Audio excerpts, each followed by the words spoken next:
Hello and welcome to The Buzz, a show that is all things Cooke Elementary. I'm Quinn and I'll be the first of many student hosts you will be introduced to throughout the show. We created The Buzz to not only highlight all of the amazing things that happen here at Cooke, but also to show you some incredible documentary style filmmaking from us, the students. You see our Teacher of the Year, Miss Szegda, put together 3 student video crews to make this show happen. We met once a week to learn about filmmaking from planning to execution. In order to document life here at Cooke, it started way back in September with our first piece about our annual Falls Festival. Then wait a minute, why am I telling you about it when I can just show you what we captured? Are you ready for it? Okay then, roll it.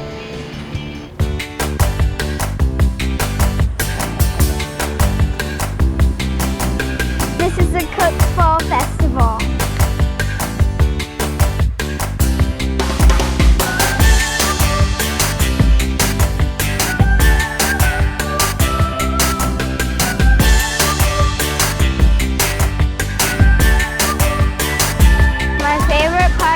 Bouncy house.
Wow, how cool is that? It was hard not to want to join in on all the fun and activities going on. But we are filmmakers and we had to stay focused and professional.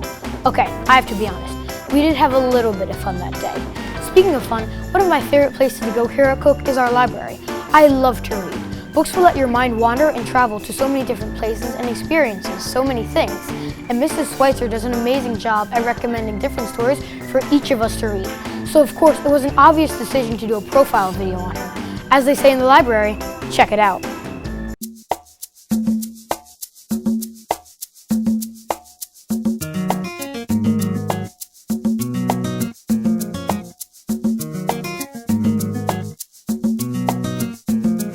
I think Miss Schweitzer is a good teacher because she's nice and she's kind.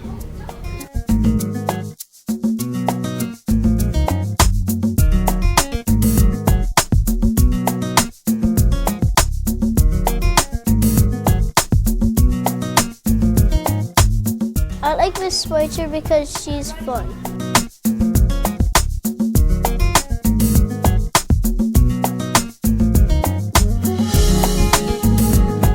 I like when Miss Schweitzer reads books to me.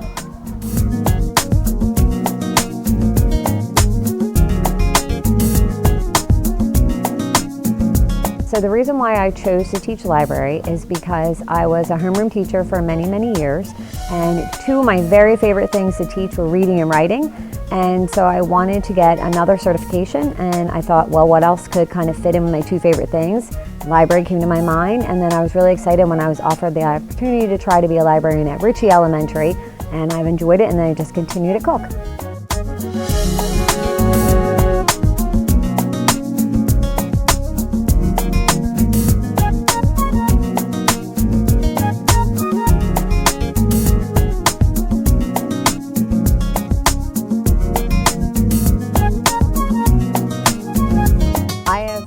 Been a librarian for 5 years. Prior to being a librarian, I was a homeroom teacher for 14 years. I've taught every grade except for kindergarten, and I also did 1 year as an assistant principal.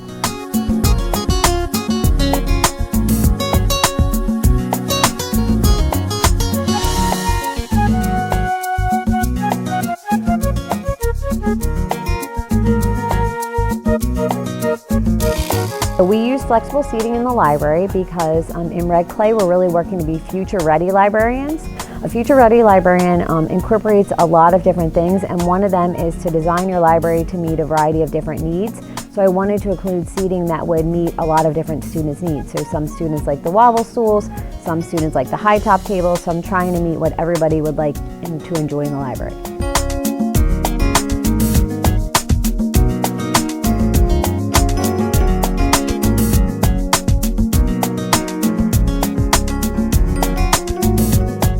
My favorite author question was a really tough one for me because obviously I'm a reader and I love to read a lot of different books, but if I had to pick one favorite author, I would say my very favorite is Patricia Polacco. I just love her stories, and I just think that she really has a lot of meaning behind them, and it's a nice story to kind of dig into and dig a little deeper.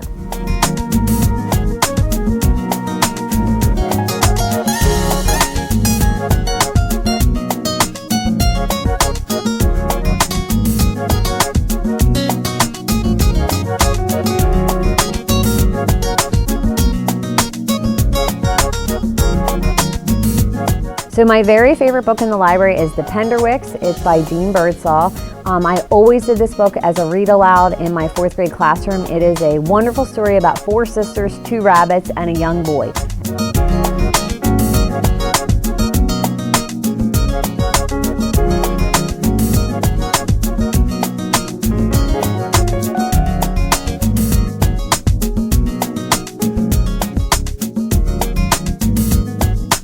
I started the Student Helpers a few years ago because I really wanted to give the students at Cooke an opportunity to be a leader, and I also really needed help with getting the kindergartners and 1st graders to find books that they really want.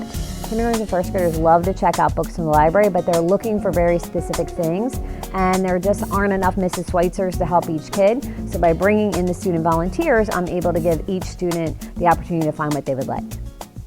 Hi, my name is Siri, and I'm a student helper at the library. I love helping at the library because I love the little kids I get to help.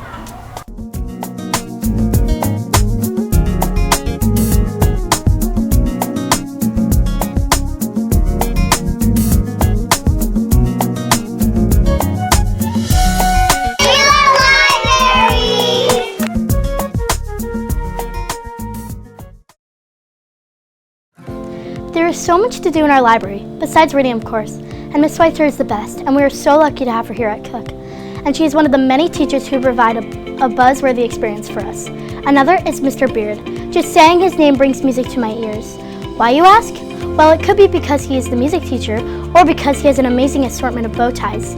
Even still, it could be because he takes teaching to a whole nother octave. So without further ado, Maestro, play us in. What song is this? Mi so so so so la so so mi so so mi mi re re do mi so so so so la so so so mi so so mi re re do.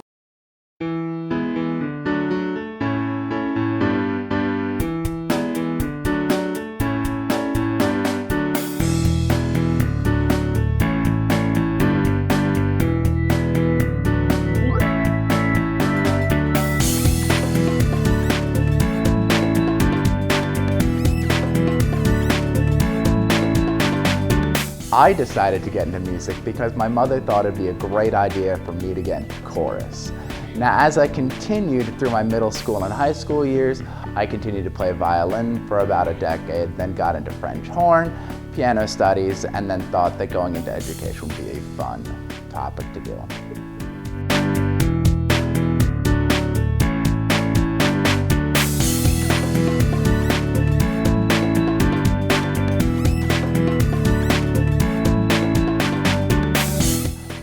favorite instrument by far has to be singing. It's just too much fun. You get to enjoy yourself. You can do it when you're happy. You can do it when you're sad. And you can also do it in a room with a whole bunch of 5-year-olds, and they'll just do it back to you, and they'll have the time of their lives. So it's easily singing.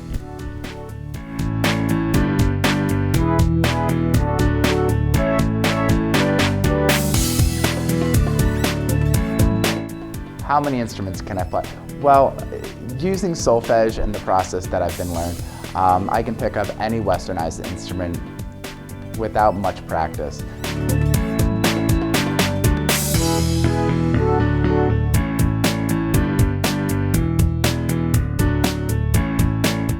So my favorite thing to teach within the entire school is probably the first grade, our second unit. We start with SOMI patterns, which is when we start developing students onto the staff. They have this nice little rhyme, line to line, you're doing fine, space to space, you're in the right place. And it really starts the entire beginning of their music literacy. And we really have a strong focus here at Cooke for music literacy, as well as understanding how we're listening and developing that further and further so we can get the entirety of the solfege practice.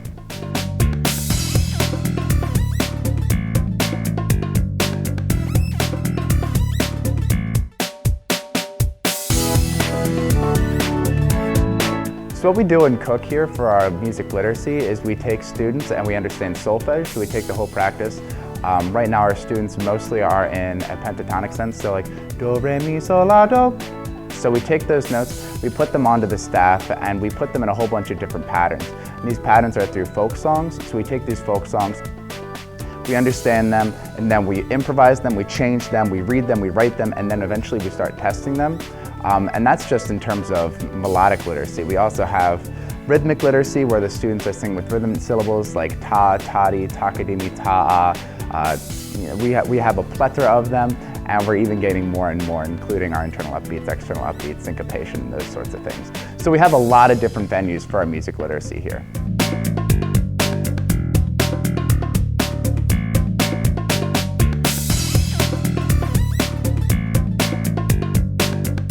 So chorus is a subject in which I have a whole bunch of 4th and 5th graders come in and they sing outside of the school day. So they come in during their math RTI. We sing a whole bunch of different literature, going from either gospel songs to secular songs.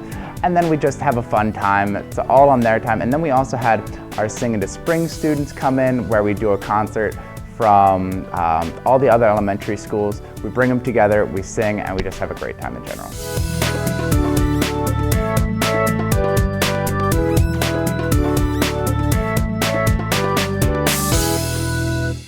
Thank you, Mr. Beard, for allowing us to capture your musical genius. Wherever you are, please know there's a standing ovation for you out there in our viewing audience. You know, both reading and music are great for students like me because it allows our minds to be creative. But we also need to take care of our bodies with some good old-fashioned exercise. But ordinary stuff like push-ups and sit-ups aren't really that fun, even though they are good for you. However, when you have a PE teacher like Mr. Stone, exercise is not only fun and good for you, he teaches us stuff like teamwork and sportsmanship. And playing with hula hoops is just an added bonus. Don't believe me? Well, take a look for yourself.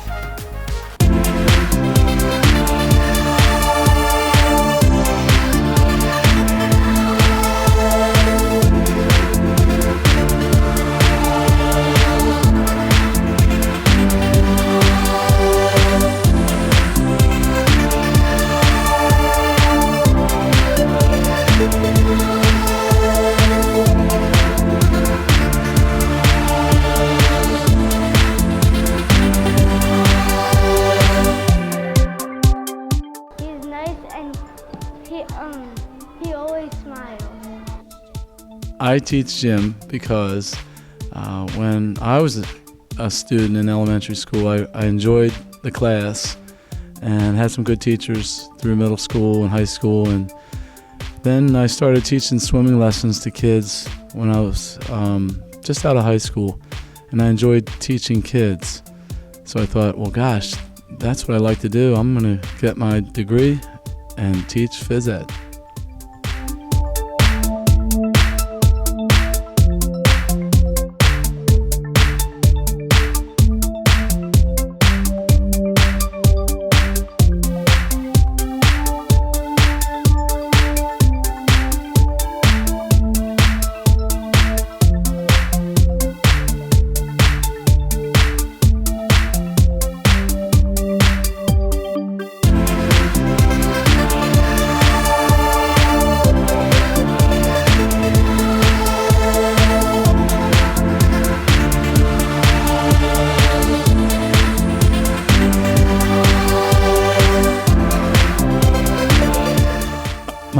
favorite activity to teach is pretty much whatever I'm teaching, but if I had to pick one, lately it's been hula hut soccer, and it was a game that it has evolved really, but I invented it about 20 years ago, and kids seem to enjoy it. I think it's a good game because it teaches honesty, it teaches problem solving and cooperation, and the kids really like it. They're all active, and I think it's more than just teaching soccer. It's teaching a student to be self-responsible, and that's why I like it.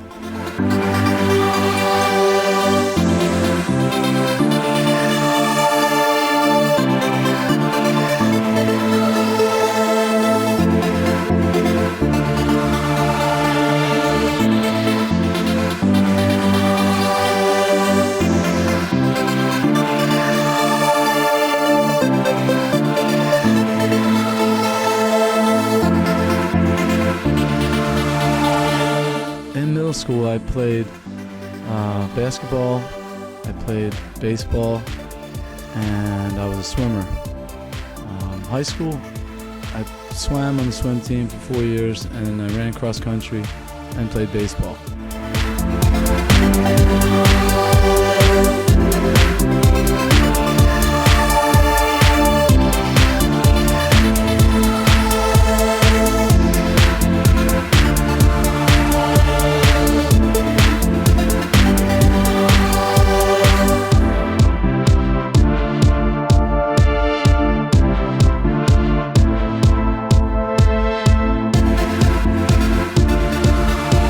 The reason we like Gaga is because it does teach integrity. It teaches honesty, and kids actually do become good sportsmen. Besides the physical skills in Gaga, the honesty and integrity is really what means the most to me. When I see a kid being honest, that means a lot. So not too bad. It's a good game.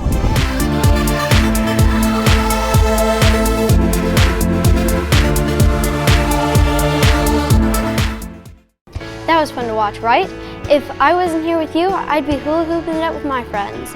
But you are my friends also, so thanks for staying with us here on The Buzz. Next up is a video we put together.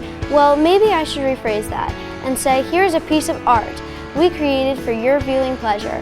Why did I say that? Well, because our next video is all about art, and art comes in many different forms. Not just painting. There's sculpture, animation, performance, architecture, and yes, video. So, from one artist, we take a look at another. I hope you enjoy.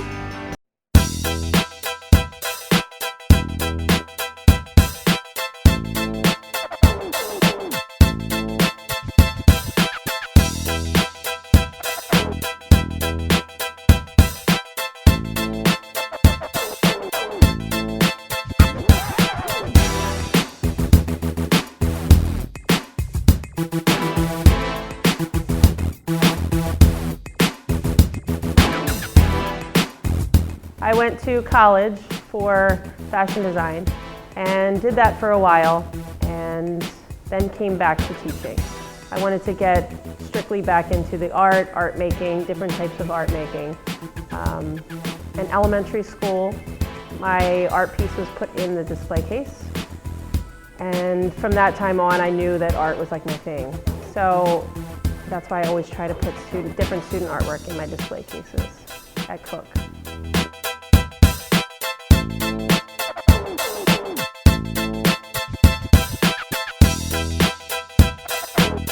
I've always been interested in art. It's beautiful, it's thought-provoking, it can be challenging, you can do it at any age, and also it's soothing for the soul when you need it to be. So I've done artwork in the classroom and on my own time as well,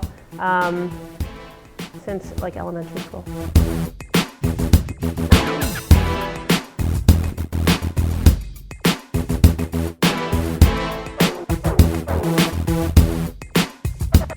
My favorite projects are the collaborative projects that I have all students from a grade level or a classroom work on at the same time. I like that because it gets everybody involved and It makes them revise their pieces to fit into a larger grouping of work.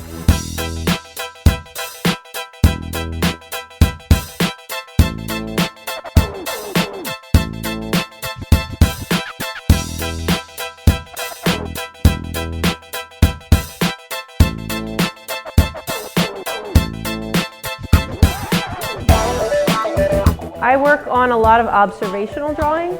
So we look at still life, or we look in a mirror at ourselves and do self-portraits. We do painting and clay, working with clay and making three-dimensional clay projects. Also collage, cut paper, other drawing mediums like pastels and crayon work or watercolor.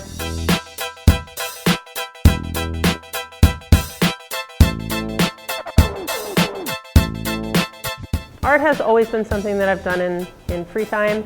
My grandmother taught me sewing when I was younger, so I was always interested in making things out of fabric and three-dimensional objects. Drawing and painting also as well, I've done on my own time. Painting is the soul-soothing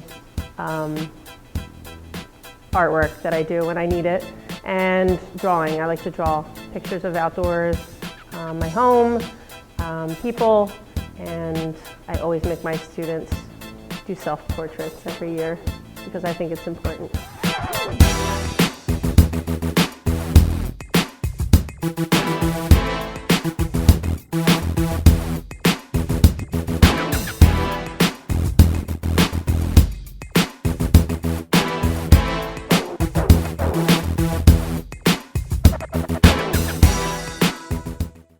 Wasn't that great? We like to say that Cooke is a very big, small elementary school, which reminds me of the song It's a Small World, and that makes me think of Cooke's own resident, Disney expert, and extraordinary assistant principal, Dr. Mathis. His zest and love of education and all of us kids here at Cooke was a no-brainer when it came to making a video of someone special. And when I think of Dr. Mathis, it reminds me of a quote from Snow White, who said, "Remember, you're the one who fills the world with sunshine." Ladies and gentlemen, I present to you our video of Dr. Mathis.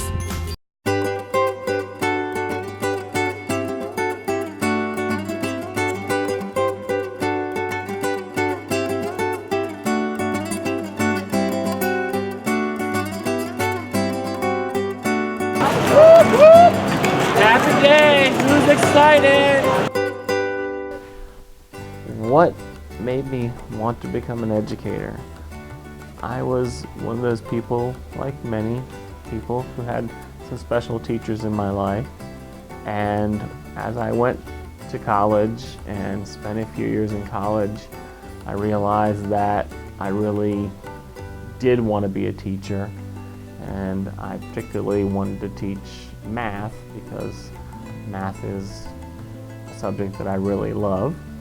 So having had teachers, particularly math teachers, that made a difference in my life, I wanted to do that for other people.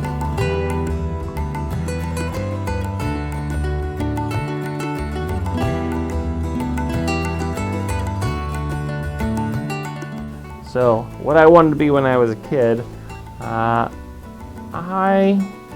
thought about wanting to be a baseball player, and though I was a decent baseball player, I wasn't the best baseball player in the world, and I think I was sort of destined to be a teacher, and in the end there was no getting around it. I was going to be an educator in one way, shape, or form. And I haven't taught elementary school and taught middle school, so I've done different grade levels, and I've always enjoyed working with kids and giving them high fives.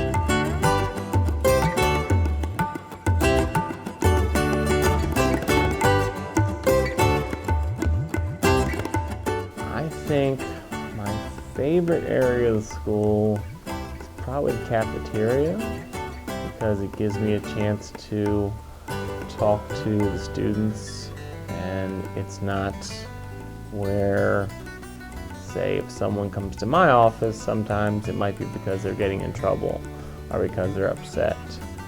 In the cafeteria, it's a little more relaxed and it gives me a chance to kind of joke around with kids and have fun, so that the people who I get to talk to are more relaxed, just like they're talking with their friends at lunch. So that's probably my favorite place.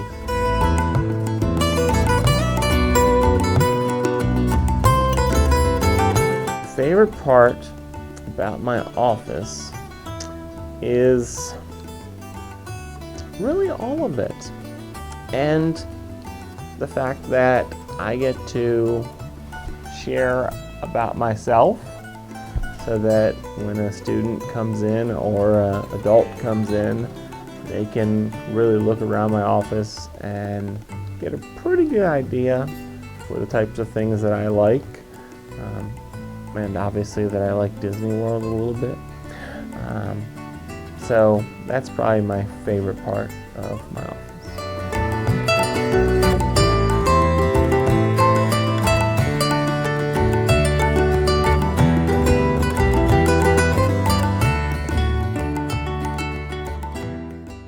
Happiness is the richest thing we will ever own. Oh, those aren't my words, but the words of Donald Duck. And just saying them makes me realize that just being at Cooke Elementary makes me a very wealthy person. I'm happy here all day long. Anyway, earlier we showed you a video of our library and you got to see all the amazing things it has to offer. But there are certain rules and responsibilities that go along with borrowing books. Everyone needs to share in the experiences and keep the books in great condition, so the next readers can share in the wonders that lie within the pages. Therefore, we've created a video as sort of a how-to when it comes to library etiquette. And since we already used the phrase "check it out" in our earlier video to introduce it, I'll just say I hope you borrow a few of these ideas and circulate them to all your family and friends. It's a stretch, I know, but can't fault me for trying. Enjoy the video.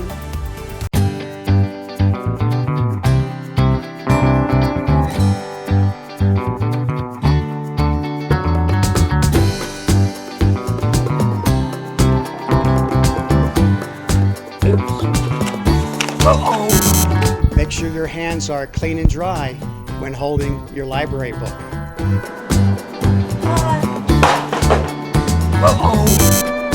Make sure to carry your books the right way. I'm just gonna fold this so I don't forget where I am. Perfect.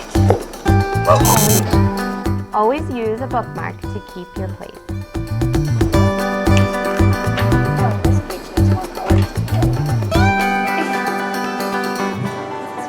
We should just add smiley faces everywhere. Never color in your library books. Keep the pages clean.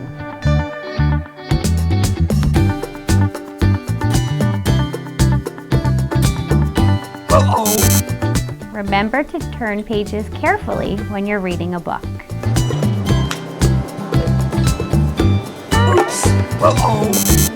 Always keep food and drinks away from your library book. I'll come to this later. Please close your book when you're finished reading so it doesn't become damaged.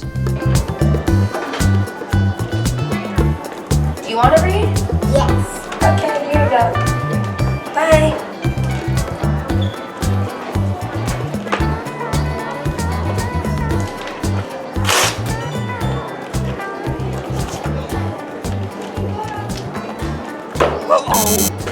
Keep your book away from the younger children. They may not know how to take care of it.